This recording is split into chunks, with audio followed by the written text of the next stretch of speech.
Hi guys! Welcome back to my channel. So for today's video, we're going to have a product review. Product number 1 versus product number 2. So ganun yung magiging flow ng ating video for today.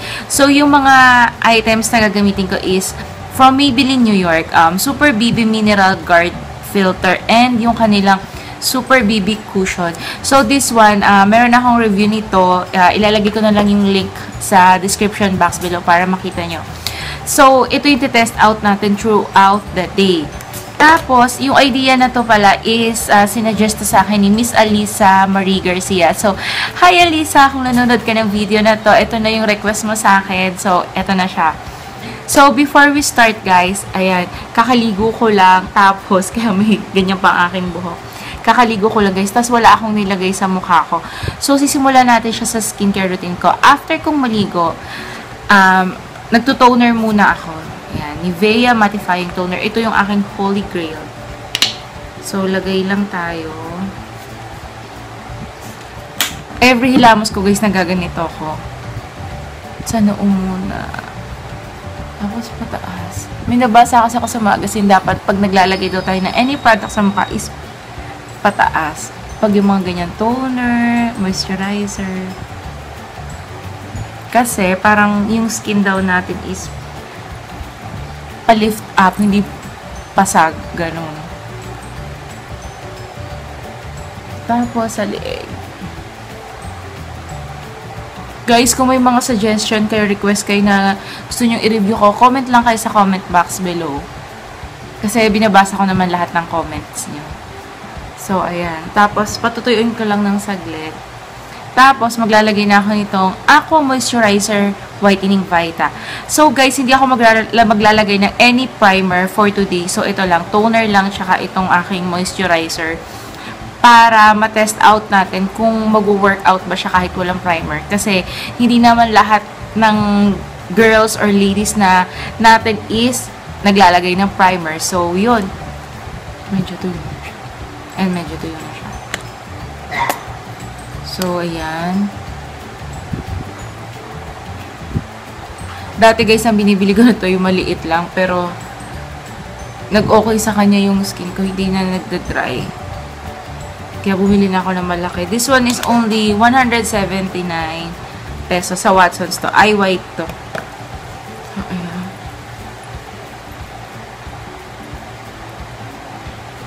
Pati sa kilay, sa mata. Siyempre, hanggang leeg. So, ayan. Tapos, before we start, babasahin ko muna to. Itong Maybelline New York Cushion cost $649. Introductory price nila to. Pero, ang nakalagay sa tag niya is $749. So, ang nakalagay dito is Maybelline New York Super BB Cushion SPF 29 PA+++. Is our first advanced BB cushion, high coverage, and yet still moisturizing. For the first time, our soft cushion contains correcting minerals and moisturizing essence. So, tap-tap lang siya, guys. Tapos, ito namang isa, Maybelline New York Super BB Cover, SPF 50. So, mas mataas siya compare dito sa Super BB Cushion. PA, 4 na plus siya. Kasi yung sa isa, 3 lang. So, ito 4 na plus. So, plus, plus, plus, plus. Our first advanced BB, 8-in-1. So, 8-in-1 yung benefits niya. Perfectly covers imperfections, hide pores. So, nakakatago siya ng mga pores natin dyan. All-day wear, blocks UV rays with SPF 50. Protects skin from pollution, brighten skin, smooth skin, and even skin tone. So, ang gagawin ko dito sa left side ng aking face is this one. Maybelline Super BB Mineral Guard Filter. Tapos sa kabila is yung Super BB Cushion. So, let's start. So, I'm in the shade of natural pala dito sa Super BB Mineral Guard Filter. So, ayan guys. Tingnan natin yung consistency niya. Medyo creamy yung consistency niya guys. Tapos, feeling ko may pagkaduwi siguro to. We'll see. So, lalagay ko na siya sa aking left face. Konti pa. Tapos, ang gagamitin ko, guys, is sponge na medyo wet. Damp sponge. So, ayan. So, ito yung sponge. Tapos, ito yung ginagamit ko ngayon, guys. So, pag mag-apply ako ng foundation or BB cream. Kasi, ang ganda niya sa mukha. So, ayan. Lang ako konti. So, lapit ko lang kayo konti. So, ayan ang closer look.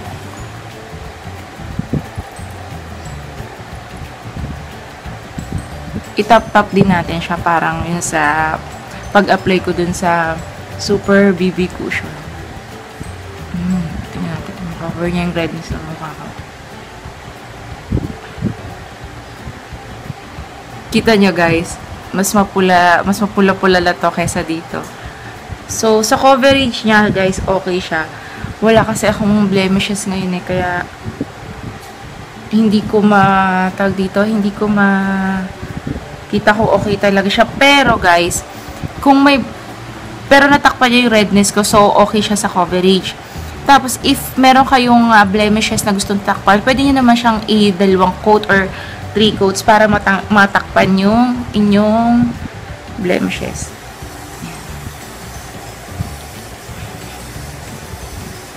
So, ayan guys, so, kitang-kita. So, ito, feeling ko, full coverage nga siya guys, kasi as you can see, hati, kitang-kita yung hati. So, ito wala pa. Ito meron na. Tapos, hindi siya ganun ka-sticky. Medyo sticky siya, pero hindi yung sobrang sticky. Tsaka, may pagka-dewy finish siya, guys. So, ayan. Tapos na yung kabila. So, dito sa kabila is itong Super BB Mineral Guard Filter. So, proceed na tayo dito sa left side ng aking face. Ang i-apply natin is itong Super BB Cushion. I'm in the shade of O2 Light. Ewan ko kung ito yung lightest, guys. Sa BB cream yata, parang dalawa lang sila. So, ayan, gamit na gamit ko siya. Favorite ko to, guys. Kasi parang may luminous effect siya. So, tingnan natin. Parang halos same sila ng same sila ng color kapag nilagay sa mukha. So, tingnan natin kung ano ang mas magandang coverage.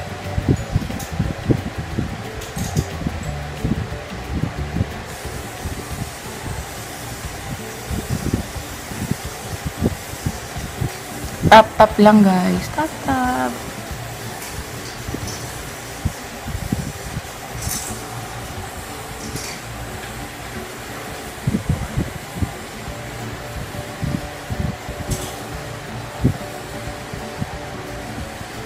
Under eye area.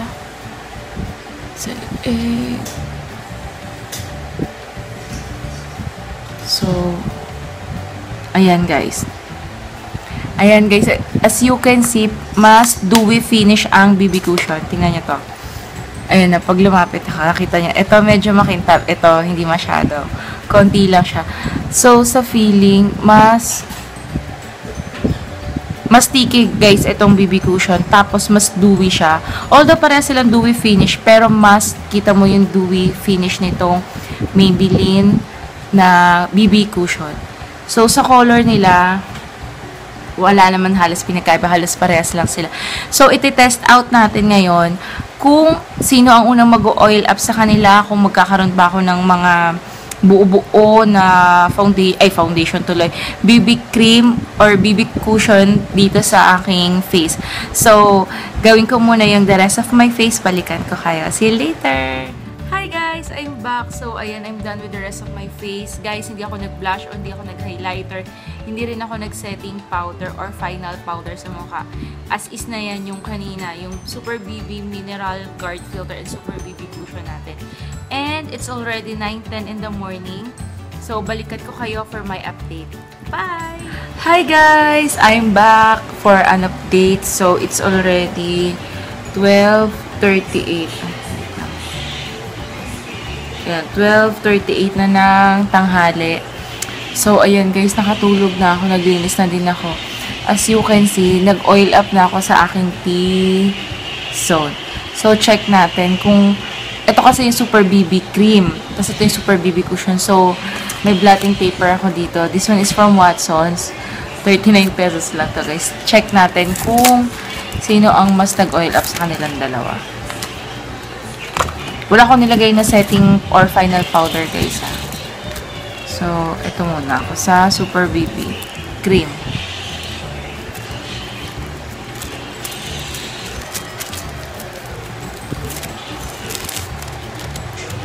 Hindi mo siya masyado nag-oil up guys. Yung sa ilong ko guys, doon ako nag-oil. Ayan o. Ito yung dito sa kabilang ano. Ito guys. Ayan lang yung oil na na-consume sa kabila kong face. Kita nyo ba? Ayan. Tapos sa kabila naman, ito yung sa Super BB ha. Sa kabila naman, ito. Ito yung sa Super BB Cushion.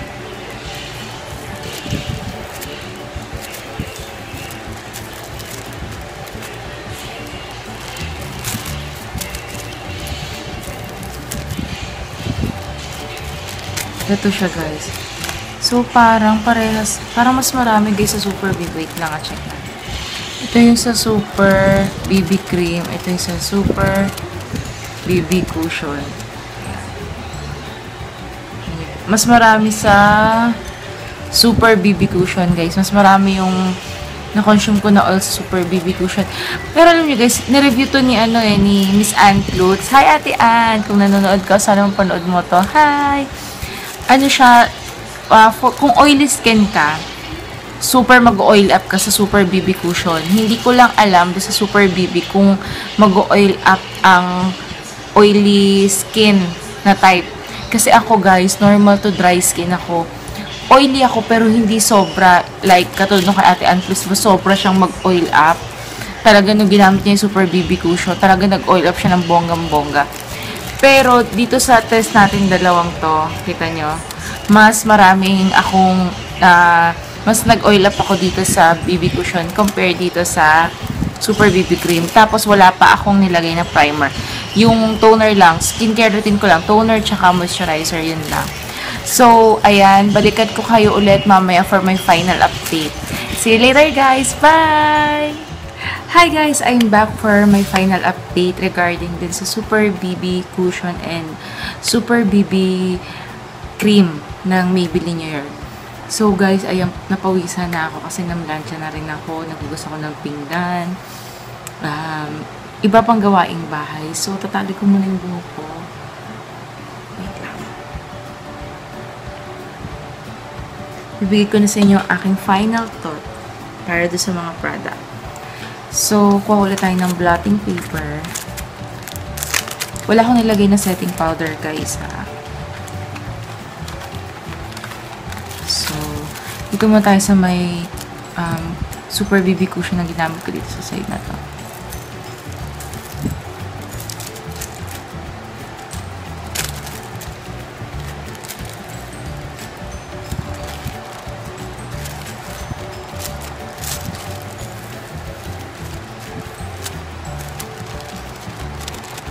Ayan guys, kita niyo.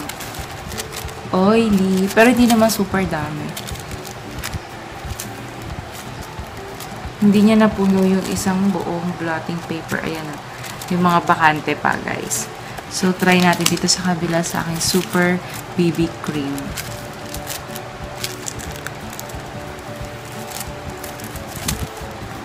Konti lang din guys. See? May mga bakante pa.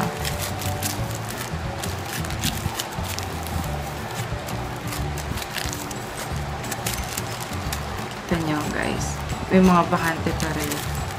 Nag-oil up ako pero hindi naman super duper dami. So guys, ang final verdict ko sa product nung sa Maybelline Super BB Cushion, it is quite pricey. Pero, kung dun sa quality, parehas, halos same lang sila ng Super BB Cream. Super BB Cream, Super BB Cushion, halos parehas lang sila. So, if you're in a budget, marirecommend ko sa inyo yung Super BB Cream ng Maybelline. Kasi may SPF 50 na siya. Tapos, nakahide niya yung pores as you can see, ito yan eh. Ito yung cushion. Same na rin na sa cushion. Tapos, kung gusto nyo, ako kasi minsan, gusto ko may pagka-dewy finish. Parang nag-highlighter ka na, parang ganun yung effect. Pero kung gusto nyo ma-mattify, lagay na lang kayo ng setting powder na Nichido or any face powder like Maybelline Fit Me or yung L'Oreal na mattifying or yung Essence na yung pure white lang siya na setting powder. Pwede na rin para ma-mattify yung face nyo. So, ayan guys. O, diba? Ang ganda ng finish nila pareho. So, yun lang guys. Sana nakatulong sa inyo itong video na to. Alisa, sana na nasagot ko na yung mga katanungan mo regarding dun sa dalawang product. So, yun. If hindi pa kita subscriber, please do subscribe. And if you like this video, please give me a thumbs up. Comment lang kayo sa comment box below. And suggestion, request, shout outs, babasahin ko yan. So, thank you for watching. See you in my next video. Bye!